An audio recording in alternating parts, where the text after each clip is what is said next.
Mr Speaker, Labor supports this bill and recognises the valuable role that the Reserve Bank of New Zealand plays in conducting monetary policy and prudential policy, and as the Minister has correctly pointed out, being the custodian of New Zealand's single largest financial institutional portfolio. And this provides an opportunity, sir, to commend the bank for the admirable role that it has played during this period of significant tension and challenge. And it is largely thanks to the bank that New Zealand has come through this period of monetary crisis and the prior government, thank you, Mr Parker, quite right, in the good shape that it has. But, Mr Speaker, in saying that the Labor opposition supports this bill, it's very important to note that this bill also represents an extraordinary wasted opportunity. The government, the Prime Minister has said, and I quote, "New Zealand has the best monetary policy in the world." And Mr English has said that there is absolutely no reason to change any aspect of monetary policy in New Zealand. And what is fascinating, sir, is that those two quotes, those two speakers, are now increasingly isolated in a world which, around the world, has responded to the recent global financial crisis by a fundamental review of monetary settings and institutions. Mr Speaker, in these brief remarks today, Labor is going to set out the nature of the problem, the effects on the New Zealand economy, the moves that Labor is making to seek policy reform in this area, and an outline of the approach that we will be taking when returned to government. Mr Speaker, very simply, Labor is on the side of the real New Zealand economy. Labor is not on the side of soft shoe speculators who have been in many cases profiteering from the stress that the financial crisis has placed on ordinary New Zealanders. And the reason they've been able to do that is because we are still using a monetary framework that was designed for a previous time, under previous conditions, and is now overdue for reform. Mr Speaker, what is the nature of the problem? The problem, sir, is that the New Zealand dollar is highly traded, so highly traded that it is one of the most highly traded currencies in the world. In absolute terms, sir, comes in ahead of Mexico's currency, Singapore's comes in ahead of the won, the South African rand, the krona, the ruble, the Indian rupee, the renminbi, the Brazilian real. Some of the major economies of the world are dwarfed by the trade in the little old flightless Kiwi dollar. And it's extraordinary, sir. The question must be asked, firstly, why does this occur and what effect does it have?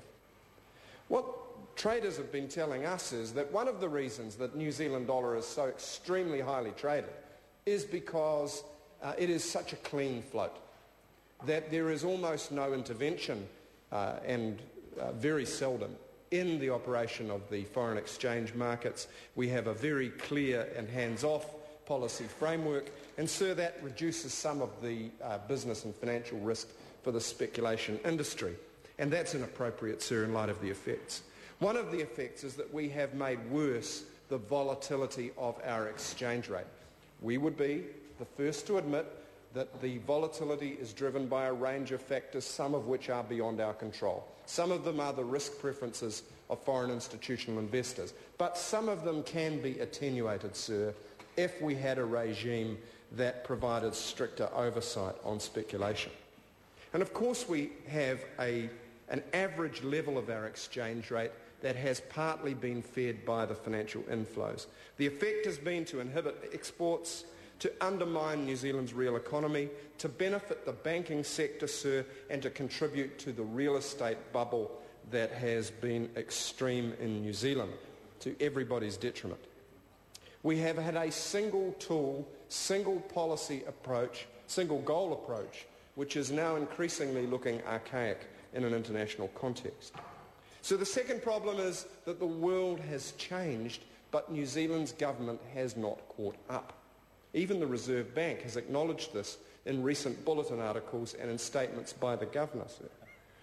For change, We have institutions like the International Monetary Fund, the G20, the Basel Committee on Banking, the Bank of Japan is on record, the Reserve Bank of Australia, the Federal Reserve Board of New York, arguably the New Zealand Reserve Bank and the New Zealand Labour Party for sure. And against change, we have John Key and Bill English and possibly the Bank of England. And so that's a pretty small group. So what would Labour do?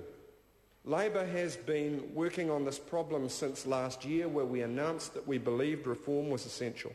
And our leader, Phil Goff, made public statements that Labour was withdrawing from the previous consensus. And I underline previous consensus because I believe it no longer exists now in any case.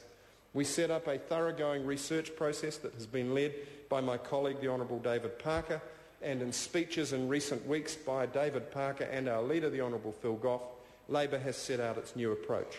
Sir, we will, number one, move beyond the single tool, single goal approach. We will do that responsibly. We will retain the independence of our full service and well-run Reserve Bank. We will retain the primary focus on inflation control, and we will retain the 1 to 3% target range. But we will change the Reserve Bank Act. We will review the Act and change the goals and objectives to more closely mirror, for example, those of our near neighbour in the Reserve Bank of Australia, which includes growth, employment and benefit to the sovereign territory of Australia amongst its objectives, and we believe similar goals are important in New Zealand. We would change the policy targets agreement to reflect that new approach, and we would broaden the toolkit in several respects.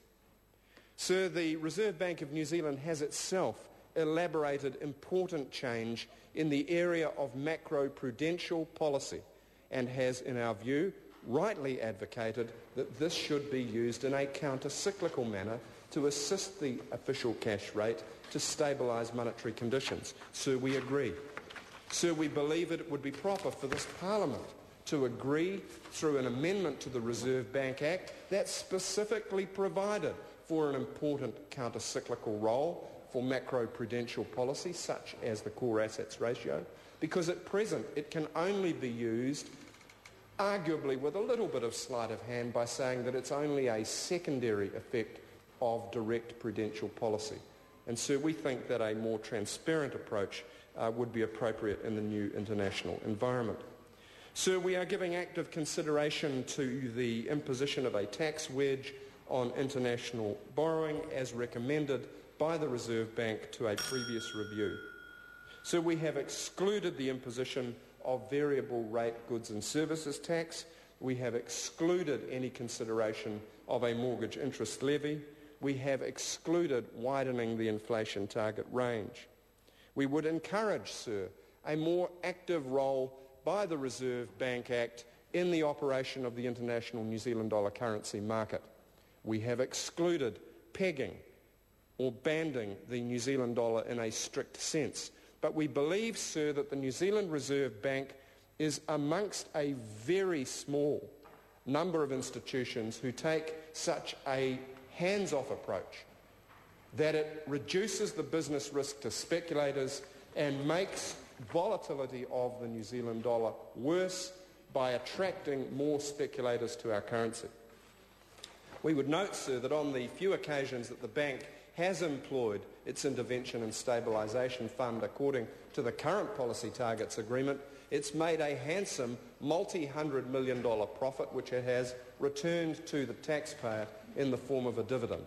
And so we do not accept, sir, that given the skills of our central bank, that it would be impossible for them to repeat the performance on average with more consistent intervention to impose more costs on speculation.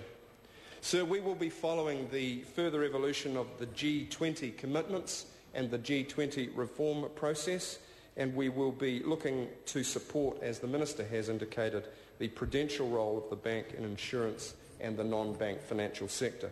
Sir, summing up, around the world in the wake of the global financial crisis, developed country governments know that monetary policy must change. That is, all governments apparently, except the New Zealand government, where we have a Prime Minister and a Minister of Finance still stubbornly pretending